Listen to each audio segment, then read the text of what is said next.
দাবি রাখ শেখ হাসিনা। বেশ উত্তেজনায় দেখছেন সেনাবাহিনী রয়েছে মাঠে, পুলিশ রয়েছে মাঠে।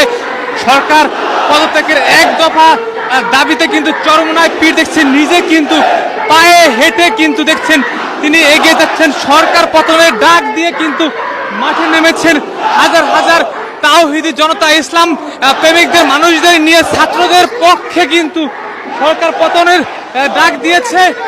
আমরা যদি দেখা যাচ্ছেন পুলিশের পুলিশ রয়েছে দাঁড়িয়ে, তাদের মুখে প্রেস ক্লাবের সামনে দিয়ে কিন্তু এই মুহূর্তে এগিয়ে যাচ্ছে এবং হুজুররা কিন্তু দেখছেন পুলিশদের কিন্তু ডাকছে যে আন্দোলনে আপনারা যোগ দেন, আন্দোলনে যোগ দেন।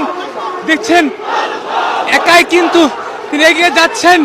আসলে আমরা যদি একটু কথা বলার চেষ্টা করি, এই যদি হুজুর আজকে যে নেমেছেন রাজপথে, কিসের দাবিতে কেন নেমেছেন? এত এক দাবি শুধু দফা এক দাবি রাখ শেখ হাসিনার পদত্যাগ,